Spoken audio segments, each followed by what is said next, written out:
Everyone in this room has a unique voice, something about you that is different from others.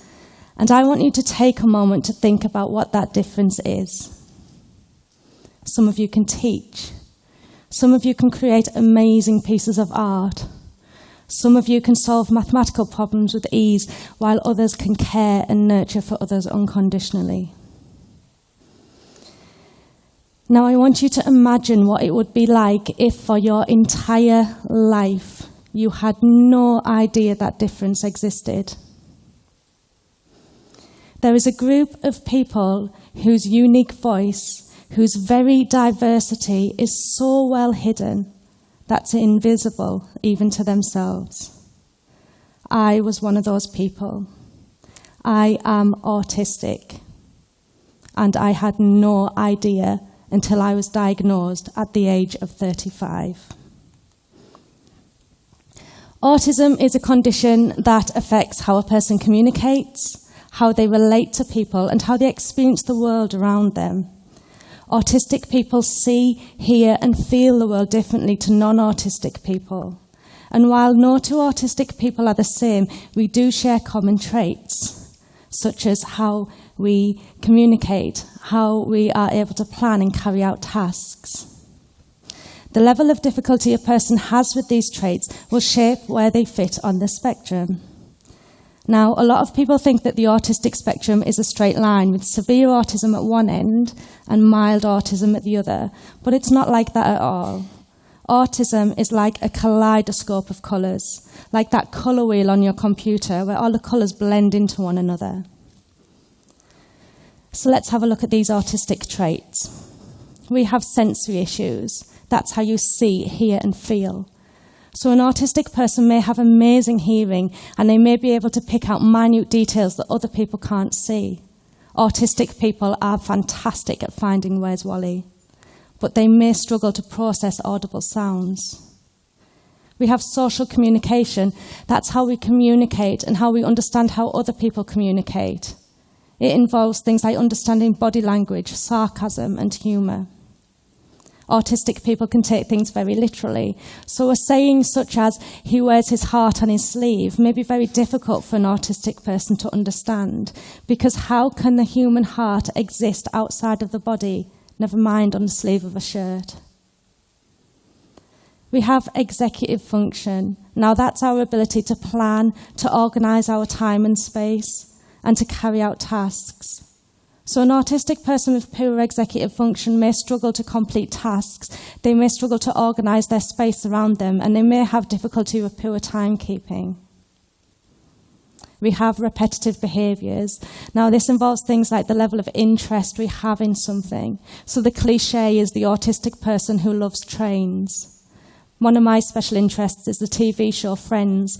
I've listened to it every single night for 15 years, and I know every episode inside out. I can name every episode, and I can tell you who said what line and what episode it came from. And finally, we have stimming, and that's using self-soothing behaviours to calm ourselves, to communicate, and to process information. In autism, we also have these labels which I hate, and they are high functioning and low functioning. And the reason I don't like them is because they're misunderstood and they're misused a lot. People assume that high functioning means that your autism is mild, when in fact high functioning simply means that your IQ is above 70. It's also often used to describe an autistic person who can speak. Low functioning being the opposite, with an IQ below 70, and is usually often used to describe an autistic person who can't communicate with speech. But the truth is, somebody can have a low IQ, and they may not communicate by speech, but they may not be massively affected by their autism. Equally, I am high functioning, but my autism is not mild. So what is autism like to live with? For me, autism is all about anxiety. It's about intense emotions, and it's about living with a brain that does everything it can to control my world around me. People assume that autistic people don't feel emotion, but the truth is, for many of us, we feel it intensely. I'm talking 200, 300, even 400% stronger than other people. And to make matters worse, I can't identify emotion. So I can feel it intensely, but I can't name it. I don't have the language to describe emotion. So I may say my stomach feels squiggly and I could be describing anxiety. Or I could say that my head feels tired and slow and heavy and I could be describing sadness or depression, but I wouldn't know. Living with intense emotions and not being able to identify them means living in a world of utter chaos. So to keep myself safe, I have strict routines. I get up at 9 o'clock in the morning and I have a cup of coffee. I then settle down to do a few hours of work and I'll have another cup of coffee at 1 o'clock in the afternoon. I'll watch 1 hour of TV, do some more work, and at 5 o'clock I stop and I settle down for the evening. But if I've got family coming to visit, that routine's going to be disrupted. And so in the days leading up to them arriving, my anxiety builds and builds and builds. And I start struggling with intense emotions that I can't identify. And eventually my brain crashes, much like a computer. It cannot cope. Everything stops. I can't speak. I can't hear. I can't respond. I am having a full-blown meltdown, and there's nothing I can do. I am on the floor, I'm rocking, I'm crying, I'm biting myself, and I'm hitting myself, and I can't stop it. People assume that a meltdown is like a child having a tantrum, but the truth is, for an autistic person, a meltdown is something that you can't control, and you can't stop it. It is like having a seizure. You're semi-aware it's happening, but there's nothing you can do other than ride it out. So I ride it out. And I wait, and when it finally ends, I'm exhausted, and all I can do is sleep. And while I'm sleeping, my brain is resetting itself. That computer inside my head is rebooting, and it's resetting my emotions, my ability to function, and my thoughts. Autism is like living with everything on full blast. There's a film called Spinal Tap, and in this film, the guitarist has an amp, and his volume dial doesn't just go to number 10, it goes all the way up to number 11. And there's this joke that why don't they just make 10 louder? And the guitarist says, because 11 is louder. Autism is like living with a dial that goes all the way up to 11 when everybody else's just goes to 10. So noise physically hurts me. If I'm in a coffee shop, I can't hear the person I'm with talking to me because I can hear the coffee grinder, I can hear the milk frother, I can hear this man over here talking, and I can hear this lady having a conversation on the telephone. I can hear the cars travelling outside. I can even hear the light buzzing, and sometimes I can even hear the air moving around the room. I live in constant noise, and that dial is all the way up to 11. Similarly, a nice sunny day for you can be blinding for me, and there are certain colours and patterns that are excruciating. But that dial can also go down into negative numbers. Earlier, I described executive function and how that's our ability to plan, to organise and carry out tasks. My executive function is terrible. It takes me about 2 hours to settle down to do some work, and then I'm up and down all day with distractions. I suffer from intense procrastination. I need a lot of help to guide me through certain tasks. If I'm having a day where my anxiety is very bad and my sensory issues are really severe, I can struggle with basic tasks like getting dressed and getting washed and making a cup of tea. There are some days where I don't get dressed and I don't get washed because those tasks are overwhelming. So you can see my autism is not mild. It affects me significantly, and it can affect my ability to function independently some days. So how then was it missed for 35 years? How was it that even I did not know that I was autistic? We are taught from a young age how to interact with people. We're taught to chat, to be polite, to play together, to share, and to take it in turns. But these things don't come naturally to an autistic child, and some of them can actually be quite uncomfortable. I really struggle with eye contact. It feels really uncomfortable for me, and it's only something I feel comfortable doing with somebody I have a very intimate relationship with. But I was taught from a young age by my mother, you must look at people when they talk to you. You must look at them. There was no way I was getting out of it, so I learned to cheat, and I look at people here, just above their nose. And sometimes I'll look at them and look away quickly, so I'm giving them that eye contact that they need, but it's more comfortable for me. I also really struggle to make friends, because social chit-chat doesn't come naturally to me. I don't know what's expected, and I don't know what people want me to say.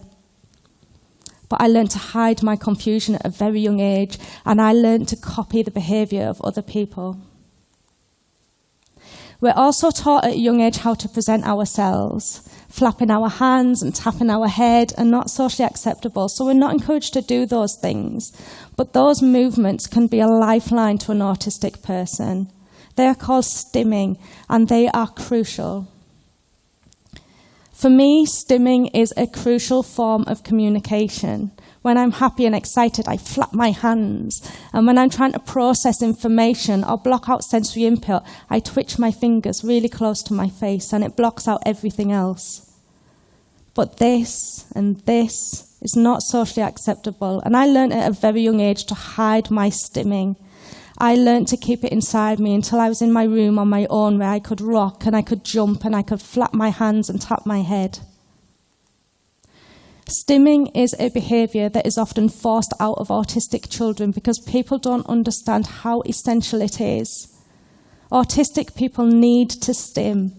We use it to communicate. We use it to process information. We use it to block out that extra sensory input that can be too much for us. And we can even use it to help prevent a meltdown when our anxiety is building. So with all this social coaching and expectations on how to behave, autistic children are inadvertently taught to hide their autism. They are taught to mask their autistic behaviours.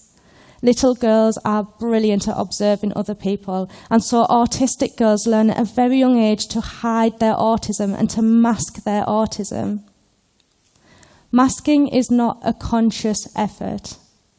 Masking is the result of being told repeatedly, you must not behave like this. Masking hides our true self. It hides our unique voice, and it replaces it with a more socially acceptable version of ourselves. Masking is exhausting. I am masking now, and I am masking all of the time when I'm with people. I can't switch it off. It's not a conscious thing, and it is dangerous. People are unaware they are teaching their children to mask, and they are unaware of how much damage it causes to our sense of identity. I learnt to mask my autism and my true self because I was taught to by my parents and my teachers and my friends.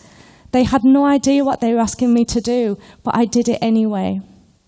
And I didn't realise how dangerous that was going to be for me.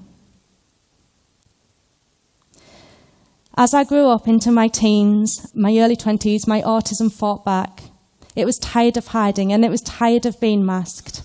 And so it showed itself in the only way it could. I developed an eating disorder. I began to self-harm, and I tried to end my life repeatedly. My autistic self was screaming to be heard, but the louder it shouted, the more incorrect labels I was given. Bipolar disorder, borderline personality disorder, depression, mixed anxiety disorder. So the misdiagnoses piled up because my doctors had no idea I was autistic because I'd learnt to mask it so brilliantly. I was given psychiatric drugs which did not work, counselling and therapy which did not work. I was even given electric shock therapy which did not work. I spent 10 years in the mental health system, bouncing from one inpatient stay to another, until finally I was left blind for 2 whole years because of psychiatric drugs I should not have been on. Enough was enough. I withdrew from the mental health system. I weaned myself off the medication and I waited to see what would happen. My doctors warned me my mood would crash, but it didn't, and instead I got better. I started to explore other areas of my life I was struggling with, and for the first time I realised how difficult it was for me to make friends.